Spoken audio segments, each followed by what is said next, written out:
హరి ఓం. ఆధ్యాత్మిక మిత్రులారా,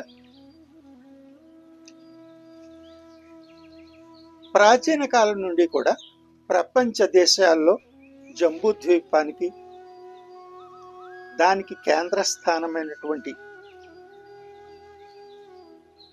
భారతవర్షానికి ఎంతో ప్రాముఖ్యత ఉంది. సనాతన ఋషులు ధ్యానంలో దర్శించినటువంటి జ్ఞానాన్ని వేద రూపంలో ప్రపంచమంతా పంచారు. మానవుని యొక్క జీవన విధానం ఎలాగుందో తెలియచేయడం కోసం వాల్మీకి మహర్షి శ్రీమద్ రామాయణాన్ని ప్రపంచానికి అందించారు. దాన్ని భారతీయులు ఆర్యావర్తమే కాక జంబూద్వీపంతో పాటు ప్రపంచ దేశాలన్నీ కూడా స్వీకరించారు. వ్యాస మహర్షి అష్టాదశ పురాణాలతో పాటు మహాభారత భాగవతాలను కూడా ప్రపంచానికి అందించారు. వీటన్నిటి ద్వారా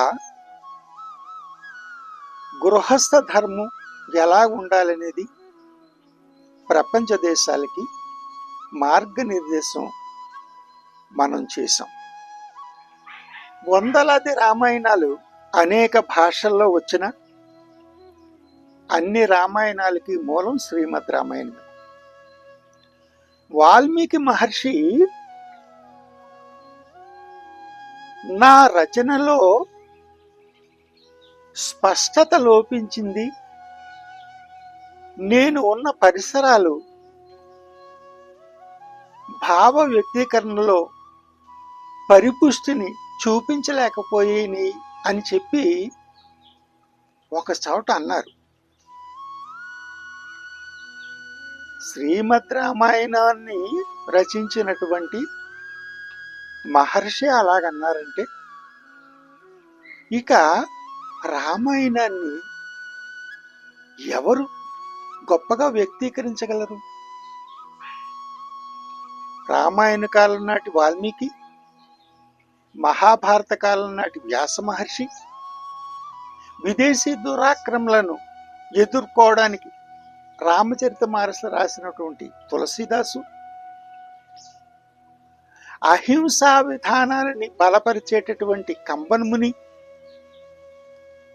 మేము సంపూర్ణంగా సీతారాముల చరితను చెప్పలేకపోయాము అన్నారంటే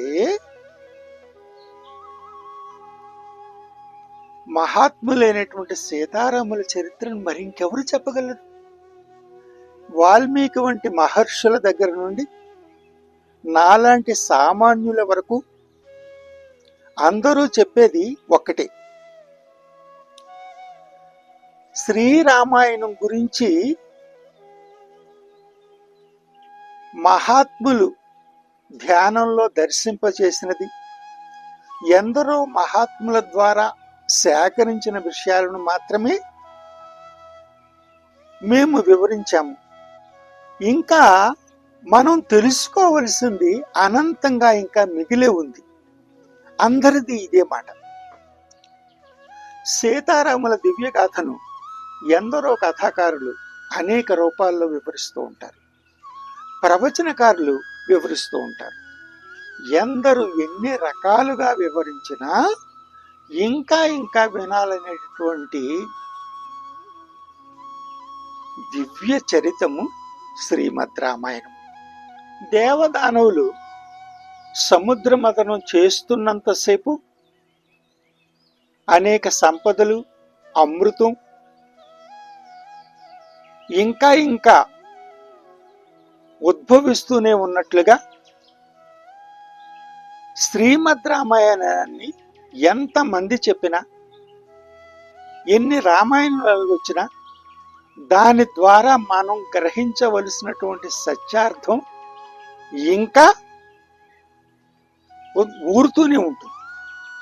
సీతారాముల దివ్య చరితను ఎంత చదివినా, ఎందరూ వ్రాసినా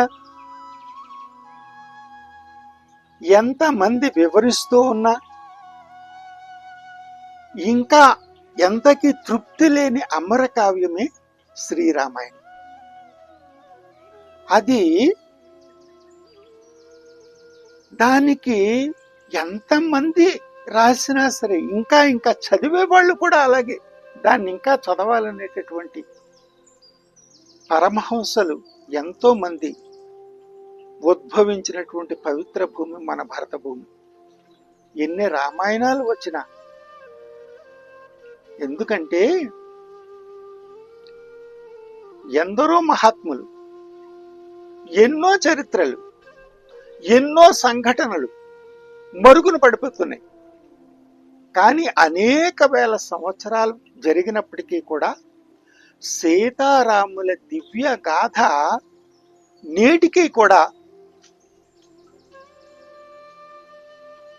అమరంగానే ఉంది. దాన్ని ఇంకా తెలుసుకోవాలనే కోరిక మనలో ఉద్భవిస్తూనే ఉంది. ఎన్ని చరిత్రలు గతించాయి, ఎన్ని సంఘటనలు మరుగున పడిపోయాయి, ఎన్ని రాజ్యాలు కూలిపోయాయి, ఎవరికి గుర్తులేదే. కానీ అనేక వేల సంవత్సరాలు జరిగిన సీతారాముల దివ్య చరిత్ర మనల్ని ఇంకా వారిని మన హృదయంలో పెట్టుకొని తల్లిదండ్రులుగా పూజిస్తూనే ఉన్నాం, ఇంకా పూజిస్తూనే ఉంటాం. ఇంకా ఎన్ని రామాయణాలు వచ్చినా వాటినందరినీ అన్నిటినీ కూడా ఆదరించడానికి ఈ భరత భూమిలో అనేక మంది భక్తులు, పరమహంసలు వాటిని ప్రజలకు అందిస్తూనే ఉంటారు. ఆధ్యాత్మిక మిత్రులారా, ఎన్నో రామాయణాలను ఆదరించిన మీరందరూ కూడా సత్యార్థ రామాయణాన్ని కూడా అందులో ఉన్నటువంటి మార్మిక విషయాలను ఆదరిస్తారని, లోపాలు ఏమన్నా ఉంటే తెలియచేస్తారని, వాటిని సవరించుకుంటానని సవినీయంగా విన్నవించుకుంటూ మీ అందరికీ సంత దత్తపాదాన స్వామి కృతజ్ఞతాభివందనాలు తెలియజేస్తున్నారు. హరి ఓం తత్సత్. సర్వం సద్గురు పరబ్రహ్మార్పణమస్తు. ఓం శాంతి శాంతి శాంతి.